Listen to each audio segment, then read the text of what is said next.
시청자 여러분 안녕하십니까? 출발 성공 투자 후반부 이어갑니다. 온인주입니다. 안녕하세요. 이혜은입니다. 간밤 미증시는 또 한 번 상승을 이어갔습니다. 우리 증시도 전일장에 상승 탄력 크게 받아줬죠. 과연 간밤 미증시의 훈풍이 오늘 우리 증시에도 깃들 수 있을지 글로벌 원샷 보면서 미증시 한 번 더 확인을 해보시죠. 3대 지수는 계속해서 상승세를 이어가고 있습니다. 전운이 감돌고 있는 글로벌 정세와는 상관없이 움직이고 있는 증시인데 4거래일째 상승세를 이어가고 있고요. 나스닥 지수의 상승폭이 가장 컸습니다. 물론 중간에 한때 파고드는 모습을 보여주면서 좀 시장이 흔들리는 모습도 있었습니다만 그럼에도 불구하고 거기다가 여러 가지 지표 발표에도 불구하고 시장이 다시 힘을 내주면서 마무리를 했습니다. 9월 PPI가 발표가 됐는데 장 전에 발표가 됐죠. 예상보다 상당히 강하게 나왔습니다. 4월에 2.3% 연간 YOY 수치로 따졌을 때 2.3%를 기록한 이후에 5개월 만에 최고치를 기록했던 건데 PPI는 잠시 후에 더 자세하게 짚어보도록 하겠습니다.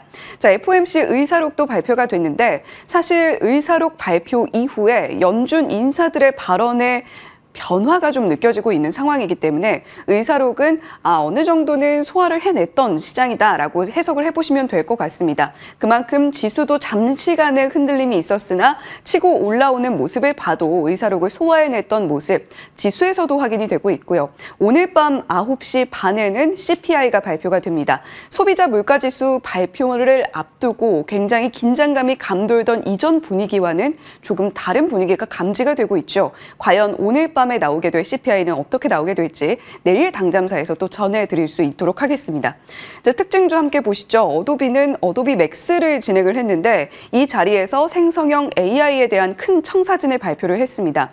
글로벌 IB에서도 이런 부분들에 집중을 하면서 앞으로 어도비가 AI 관련 행보를 주목을 해봐야 된다라는 이야기를 함께 내놨죠. 이에 따라서 3%대 급등세를 보여줬습니다.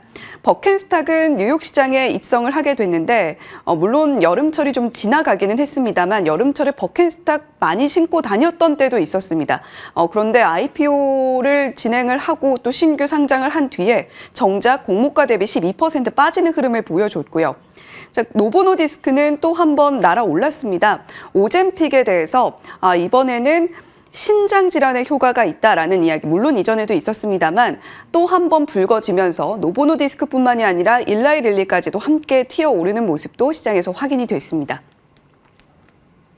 자, 유가는 급락세를 또 보여줬는데 왜 그런 걸까요? WTI 원유 선물은 2.9% 내렸고 브렌트유도 2%대 낙폭을 보여줬습니다. 전쟁이 격화되고 또 하필 그 전쟁이 일어나고 있는 지역이 중동 지역이라는 점에 감안을 하게 되면 유가는 치솟을 수밖에 없을 것 같은데 그와 반대로 움직이고 있는 겁니다. 머니맵을 함께 살펴보셔도 에너지 쪽에서 빨간 빛을 띠고 있는 걸 보고 계시죠. 그만큼 에너지 관련주들의 타격도 좀 있었는데 물론 엑손모빌 같은 경우는 인수권과 함께 주가가 조금 더 내려가는 모습을 보여주긴 했습니다만 유가와도 함께 연동된다는 점에서 엑손모빌의 주가 하락은 단지 인수권만으로 해석을 하긴 좀 어려워 보입니다. EIA 미국 에너지 정보청에서 재고를 발표를 했는데 4분기에 원유 생산량을 1,316만 배럴 생산을 할 것이다 라고 예측치를 내놨습니다. 이는 사상 최대치라고도 볼 수 있을 정도로 미국이 원유 생산에 박차를 가하겠다. 그에 따라서 유가에 대한 불안정함이 좀 내려갔다라고 보여질 수도 있고요. 거기다가 러시아는 사실 우리가 경유 그리고 휘발유에 있어서 수출을 통제를 하겠다라는 발표를 내놓은 뒤에 지난주에 경유 수출 금지는 해제를 했고요. 러시아 부총리와 사우디 에너지부 장관이 회동을 가졌는데 오펙과 오펙 플러스 계속해서 손을 잡고 국제적인 원유 공급에 안정이 이루어질 수 있도록 노력을 하겠다라는 발표를 또 내놨습니다. 불안정함이 또 한 번 좀 완화되는 모습을 보여줬던 거겠죠. 자, 이에 따라서 유가가 또 한 번 흔들리는 모습을 보여줬는데 국내 정유 관련주들 어떻게 움직일지 한번 체크해 보시면 좋겠고요. 다만 항공 여행주들이 반등을 했냐? 그건 아니었습니다. 간밤에 항공 관광주, 여행주들은 같이 하락을 한 만큼 우리 시장에서는 어떻게 움직일지 그 흐름도 함께 지켜보시면 좋겠습니다. 자, 국채금리를 주시하고 있는 연준이라고 제목을 붙여봤는데 FOMC 의사록 발표가 됐습니다. 사실 9월 회의에 대한 의사록이기 때문에 이 부분에서 크게 9월 회의에 대한 내용들이 바뀌었다라는 것은 감지를 할 수가 당연히 없겠죠. 자, 중요한 것은 최근에 연준에서 계속해서 내놓고 있는 바뀐 스탠스일 겁니다. 연일 지금 전해드리고 있는 것 같은데 또 간밤에는 크리스토퍼 월러 이사가 발언을 내놨죠. 최근에 금융 환경의 긴축, 국채금리, 특히 장기물을 중심으로 한 급등세를 이야기하고 있습니다. 연준의 일을 대신해주고 있다. 그만큼 물가도 잡아주고 있는 걸로 보이고 시장이 전반적으로 금융 상황의 긴축 상황이 이어지고 있다. 따라서 연준은 신중한 스탠스를 취하게 되고 더욱더 우리가 정책을 고민하는 데 있어서 시간을 갖게 됐다라는 발언을 함께 내놨습니다. 이렇게 장기물 급등이 긴축 효과를 가져오고 있다라는 발언이 10년물 국채금리를 또 한 번 안정시켰고요. 물론 2년물은 소폭 오르긴 했습니다만 낙폭과 오름폭을 비교를 해보기만 해도 10년물의 낙폭이 훨씬 더 크다는 것을 확인을 할 수가 있었죠. 이에 따라서 시장도 함께 상승이 나왔던 것이고 APL에선 이런 이야기를 내놨습니다. 연준의 금리 인상 캠페인이 거의 마무리 국면에 들어선 것 같다. 중동 전쟁으로 인해서 이런 견해가 더욱더 확고해진 것 같다라는 이야기도 함께 내놨으니까요. 계속해서 국채금리의 추이 살펴보시면 좋겠습니다. 네, 이제 CPI 발표 앞두고 있습니다. 9월에 PPI가 5개월 만에 최고치를 기록을 했다라는 말씀 앞서서 전해드렸는데 사실 연간 수치로 따졌을 때는 예상치와 전월치 모두 상회하게 발표가 됐는데 월간으로 살펴봐야 될 것 같습니다. 전월 대비 0.2%포인트 낮게 0.5%로 발표치가 나왔는데 물론 PPI는 다음 달에 발표가 될 CPI에 영향을 더 크게 미치겠습니다만 그럼에도 불구하고 시장은 이 정도면 괜찮다라고 안도를 하고 있는 것 같아요. 모건 스탠리에서는 이런 이야기를 내놨습니다. CPI 물론 어떻게 나오는지 발표치를 봐야겠습니다만 그럼에도 불구하고 PPI에서는 조금 끈적한 물가를 살펴볼 수가 있었다라고 이야기를 했습니다. 이전에 비해서 물론 시장 영향력이 다소간에 줄어든 것으로 확인이 되고 있는 CPI, PPI인데 그럼에도 불구하고 만약에 오늘 밤 9시 반에 컨센 대비해서 서프라이즈 수치가 나오게 된다라고 한다면 시장에 미칠 충격도 고려를 좀 하시긴 해야 될 것 같습니다. 자, 반도체와 전기차 관련주들도 한번 체크를 해보죠. 반도체와 전기차 관련주들은 표정이 확연하게 엇갈렸습니다. 필라델피아 반도체 지수는 0.7% 상승을 한 반면 전기차 관련주, 리튬 관련주들은 3%대, 2%대 낙폭을 보여준 건데요. 특히 지금 리비안과 루시드, 니콜라를 중심으로 해서 전환사채 발행에 대한 불안감이 투자자들의 우려감을 키워나가고 있습니다. 이에 따라서 웨드부시는 투자자들 사이에 대한 우려감이 이렇게 전기차주를 끌어내리고 있는 것 같다라는 해석을 내놨고요. 자, 삼성전자 실적 발표가 메모리 반도체 쪽의 훈풍도 함께 이끌고 왔다라는 점도 체크 포인트 삼아 보셔야겠습니다. 네, 이렇게 간밤 미증시 상황 정리를 해봤는데 어제 시원한 반등이 나와준 우리 증시 이어갈 수 있을까요? 이어가면 참 좋겠지만 사실 찝찝한 부분이 어제 있었거든요. 자세한 내용 들여다보시죠. 어제 시장 상황부터 들어가겠습니다. 방향은 아직 정해지지 않았다라는 걸 내부 상황을 통해서 확인해 보실 수 있습니다. 일단은 반갑습니다. 코스피는 2% 가까이 올랐고 코스닥 지수는 3% 가까운 급반등세 연출을 했습니다. 800선 탈환에 성공하는 모습이었죠. 수급 정말 아쉬웠습니다. 여전히 개인들은 매도 우위를 이어가고 있습니다. 굉장히 많은 매물을 요 며칠 계속해서 쏟아내고 있는데요. 그 물량을 받아낸 주체 최근까지는 외국인이었습니다. 그런데 어제는 현물 시장에서 외국인의 적극적인 흐름이 관찰되진 않았습니다. 코스피에서는 1,000억 원 이상 매도 우위 연출을 했고요. 그 물량을 거의 다 기관이 받아갔습니다. 총 순매수 쪽은 6천억 원인데 이 중에서 4천억 원 이상이 금융투자에서 담당을 했습니다. 금융투자는 아시다시피 인덱스 추종을 많이 하는 편이죠. 하루 이틀 정도의 매매를 이어가는 그런 흐름이기 때문에 오늘은 시세 연속성이 나오는지는 체크해 보셔야겠습니다. 코스닥 시장 쪽에서는 외국인 기관 순매수 있었습니다. 시장에서 해석하는 지수 상승 요인은 크게 세 가지로 압축됩니다. 금리 우려에 대한 후퇴, 그리고 중국 경기 부양에 대한 기대감, 세 번째 삼성전자와 LG에너지솔루션의 호실적입니다. 중국과 호실적은 잠시 후에 자세히 들여다보도록 하고요. 가장 매크로 관점에서 중요한 건 뭐니 해도 미국의 금리겠죠.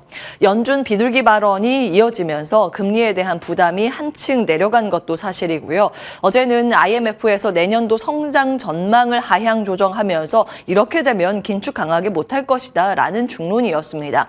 전쟁으로 인해서 경제 악영향도 한편엔 좀 우려하고 있다라는 점 담겨져 있었고요. 그러면 빠르게 피봇 나올 수도 혹은 긴축 중단이 생각보다 빠르게 나올 수도 있다라는 논리입니다. 간밤 미증시에서 좀 지배했던 논리이기도 하고요. 그러나 이 금리에 대해서 단기적으로 먼저 확인을 해야 할 산은 물가지표입니다. 소비자 물가지수 CPI 오늘 밤 우리 시간으로는 9시 30분 발표 예정입니다. 물론 간밤 PPI 도매물가 지수가 발표되긴 했지만 시장의 영향력이 크진 않았습니다. 다 이걸 기다리고 있다라는 거겠죠. 금리의 반응에 따라서 미국과 우리나라 지수의 반등 폭 앞으로 결정될 가능성이 있다라는 목소리 나오고 있습니다. 실적 좀 정리를 해볼까요? 삼성전자는 딱 이 시간에 어제 정리를 해드렸습니다. 내년 실적 턴 기대감까지 유지되면서 어제 시장 분위기 좋았습니다. 사실상 삼성전자가 산업적인 영향력보다는 어제는 지수의 영향력이 더 컸다, 인덱스 측면의 영향력이 더 컸다라고 보여집니다. 3분기 실적 자세히 보면 반도체는 아주 화끈하게 기대치가 올라가진 않았습니다. 어제 잠정 실적 발표이기 때문에 세부 내용들은 한 3주 뒤에 공개가 되겠지만 지금 시장에서 추정치는 반도체 부분의 적자폭, 지난 분기에 한 4조 원대에서 3조로 줄어들 것이라고 이야기는 하지만 애초에 시장에서 기대했던 건 3조 초반까지 적자폭이 축소될 것이라고 기대를 했는데 지금 추정치는 3조 중반이 조금 넘습니다. 3조 6천억 원 정도 추정이 됩니다. 그래서일까요? 어제 장중 흐름 보면 삼성전자는 여전히 플러스 마감에 성공했습니다만 SK 하이닉스는 상승폭 다 반납하면서 약보합으로 마감이 됐습니다. 반도체보다 다른 쪽의 기대감이 더 컸다라는 걸 의미하겠죠.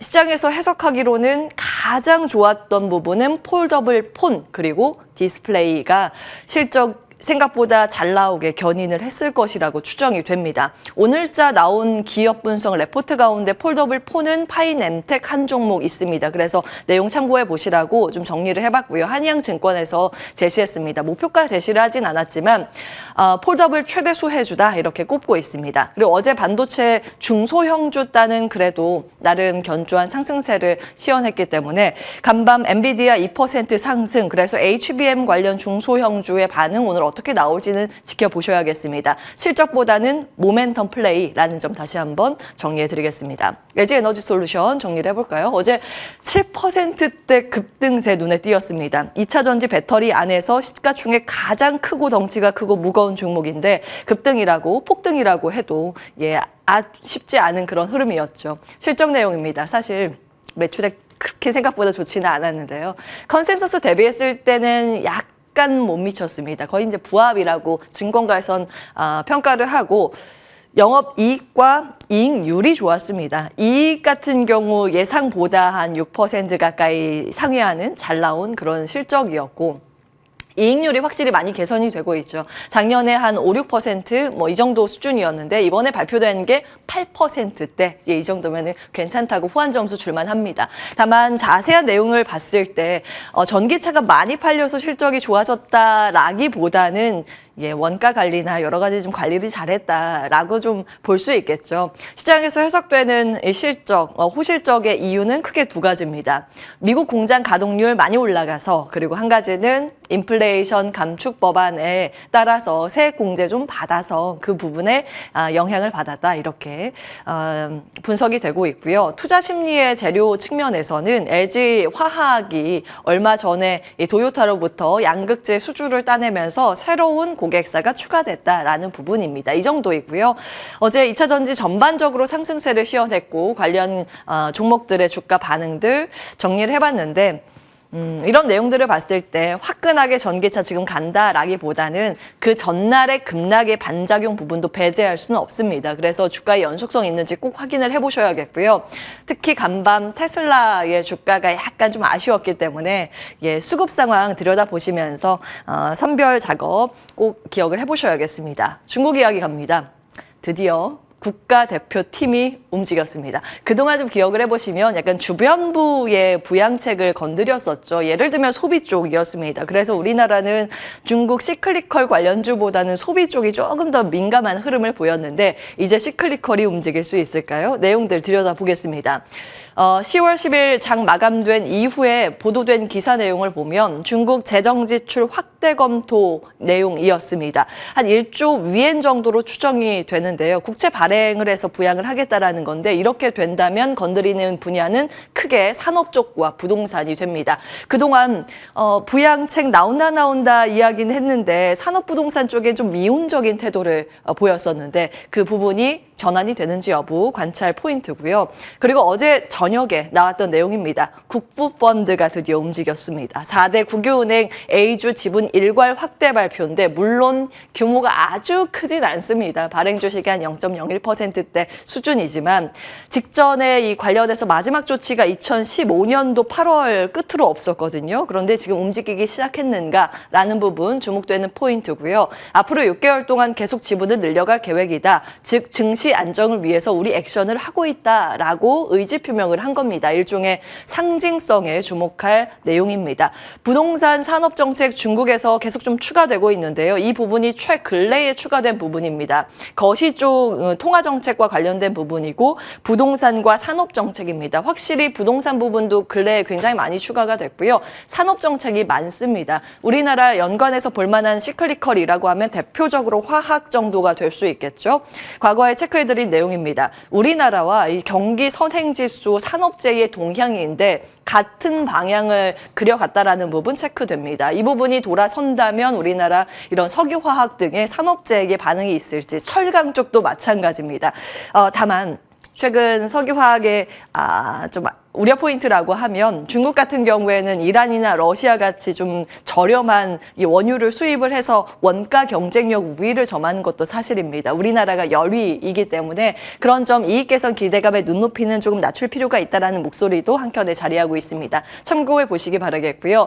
글로벌 경기 개선에 주목한다면 이라는 내용으로 미국과 중국 제조업 재고 순환지표가 좀 올라갔을 때 우리 주가 반응이 어땠는가 과거 데이터를 참고해 보실 필요가 있어서 다시 가지고 왔습니다. 이거는 이익 쪽이고요. 주가 반응은 회색 라인입니다. 주가 반응이 과거에 가장 좋았던 부분은 화학이라는 점 다시 한번 체크해 드리겠고요. 그 다음이 반도체입니다. 다음 부분 좀 빠르게 보겠습니다. GLP-1 계열의 비만 치료제 그동안 좀 많이 말씀을 드렸죠. 정말 만병통치약을 꿈꾸는 것인가 적응증이 계속 확대될 기대감이 모아지고 있습니다. 어제 개장 중계하면서 이 내용 좀 정리해 드렸습니다. 이제 노보놀디스크의 GLP-1 작용제가 세마글루타이드인데 이것으로 만들어진 제품은 오젬픽과 위고비 있습니다. 여기에 들어가는 세마글루타이드가 처음에는 당뇨 치료제로 만들어졌었는데 다이어트에도 효과가 있다. 그리고 여러 가지도 효과가 있을 것으로 기대가 돼서 지금 임상 진행 중인데 그중에 하나 신장 질환의 긍정적인 요효성 결과가 생각보다 빨리 나와서 임상 조기 종료 결정 내용입니다. 어제 정리해 드렸는데요. 이로 인해서 간밤 미증시의 영향력이 또 지대했기 때문에 정리해 보겠습니다. 노보 주가도 5% 급등을 했고 같은 GLP-1 계열의 치료제를 가지고 있는 일라이릴리는 역사적인 신고가를 경신했고요. 신장 투석 서비스를 하고 있는 기업들은 급락했습니다.